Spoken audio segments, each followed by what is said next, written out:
La question suivante est relative à la question du nombre de places de stationnement et je laisse la parole à Laurent Canek. Merci, Monsieur le maire.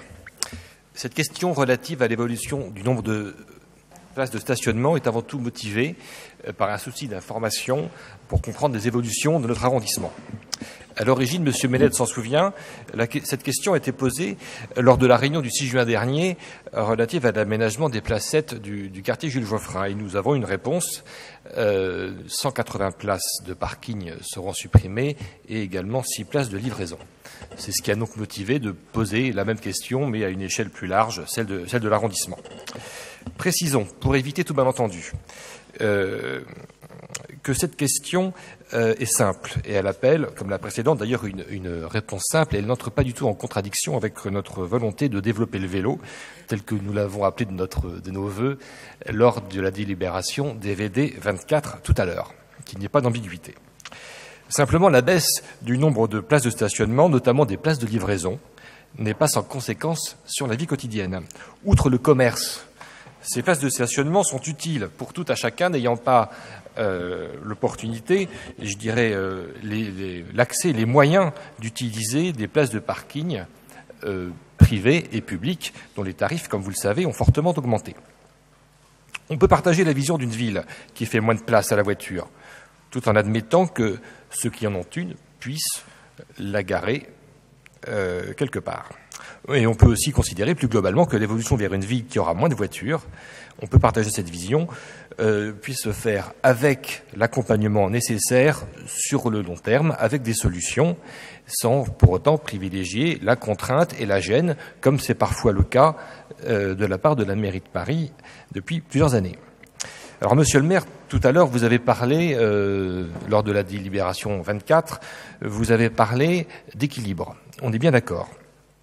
Mais pour pouvoir parler d'équilibre, il faut pouvoir mesurer, il faut pouvoir peser.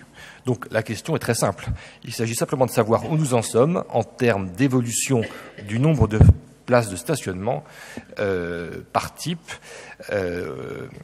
dans l'arrondissement, à la fois en termes de bilan et en termes de projection sur les 3 prochaines années. Je vous remercie. Merci. Gilles Méned. Oui, merci Monsieur le maire. Alors effectivement, je ne vais pas redévelopper tout ce qui a été développé puisque les sujets sont connexes avec la délibération précédente concernant effectivement le plan vélo. Donc effectivement, vous étiez à la réunion du 6 juin concernant les différents projets d'aménagement Joseph Dijon-Versigny et puis les différentes placettes où ce chiffre a effectivement été annoncé de diminution d'environ 180 places de stationnement. Ces 180 places de stationnement en moins, ça concerne bien évidemment l'ensemble. Donc le projet Joseph Dijon-Versigny, l'aménagement en cours actuellement sur la place Jules Geoffrin, les 4 placettes Jules Geoffrin et aussi la zone 30 sur le triangle dont je parlais tout à l'heure. Donc après je peux vous faire le détail si vous le souhaitez évidemment, mais c'est aussi, mais bon ça, enfin, si vous le souhaitez, je peux vous les donner. Il est à noter que ces projets, en tout cas pour la rue Versigny et Joseph Dijon et les 4 placettes Jules Geoffrin, émanent et de la mairie du 18e et des budgets participatifs, donc des habitants, qui, si j'en crois la réunion à laquelle vous étiez, étaient plutôt enthousiastes à l'idée d'avoir une nouvelle place Émile Blémont avec un angle de rue en moins, et puis une rue Versigny-Joseph Dijon végétalisée.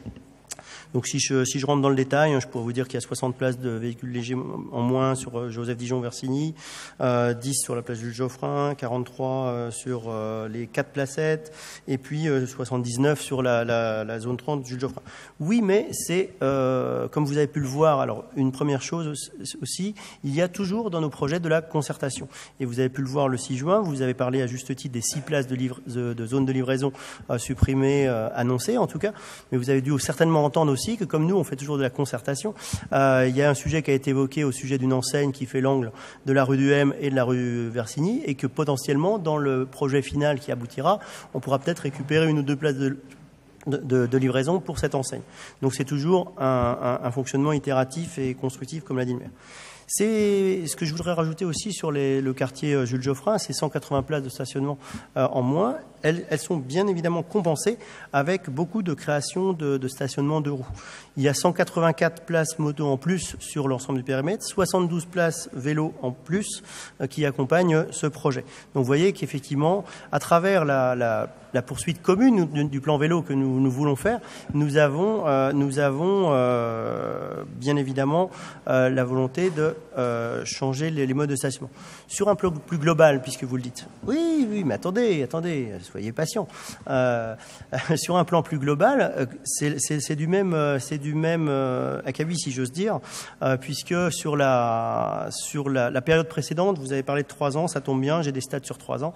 Entre 2014 et 2017, on a environ 500 places, presque 600 places de stationnement qui ont été supprimées sur les différents projets. Et en compensation, on a plus de 600 places, 630 pour être exact, places de stationnement de roues qui ont été créées.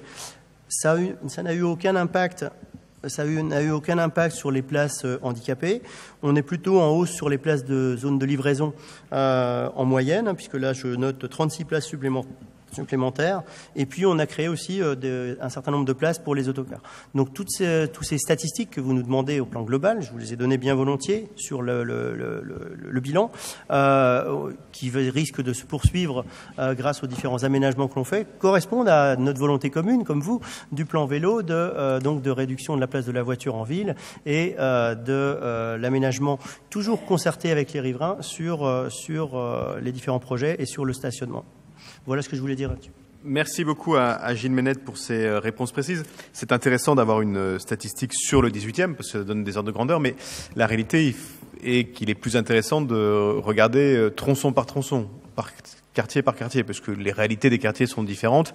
C'est très différent dans les quartiers où il y a beaucoup de stationnements souterrains disponibles. C'est très différent dans les quartiers où il y a très peu de stationnement souterrain disponible. Et donc, c'est des chiffres qui ont du sens, mais qu'il faut regarder quartier par quartier.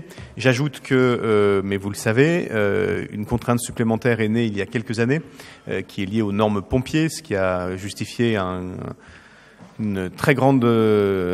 un débat très important dans le centre de Paris et notamment sur l'île Saint-Louis, puisque vous savez que maintenant les pompiers exigent à chaque fois que nous faisons des travaux de voirie de supprimer des fils de stationnement là où la distance entre les deux façades n'est pas considérée comme assez grande pour qu'ils puissent mettre leur camion. Et donc notamment dans l'aménagement place Jules Geoffrin, nous avons été amenés sur un certain nombre de sites, mais c'est vrai aussi à La Chapelle, à côté de notamment rue Jean Cotin, à supprimer des stations de stationnement là où elles étaient très utiles, enfin elles ne posaient pas de difficulté parce que la distance façade à façade n'était pas assez importante pour nous permettre de... Voilà, donc c'est des contraintes supplémentaires qui se posent à nous. Mais merci beaucoup à Gilles Ménette pour l'ensemble de ces questions, de ces réponses plutôt. Oui, Laurent Canac. Très rapidement, dans votre réponse, vous développez beaucoup de choses, mais vous êtes un petit peu évasif. Vous parlez uniquement de 5 à 600 sur les 3 ans passés. Il n'y a aucune perspective d'ici 2020. On pourra vous donner les chiffres le plus précis à mesure qu'on les aura, mais ça évolue quand même assez régulièrement, mais ça vous donne une idée globale. On est autour de 600, entre 5 et 600. Après, c'est plus difficile, mais on pourra voir avec la DVD s'ils peuvent nous faire ces sommes qui ont du sens pour peu qu'elles soient regardées localement.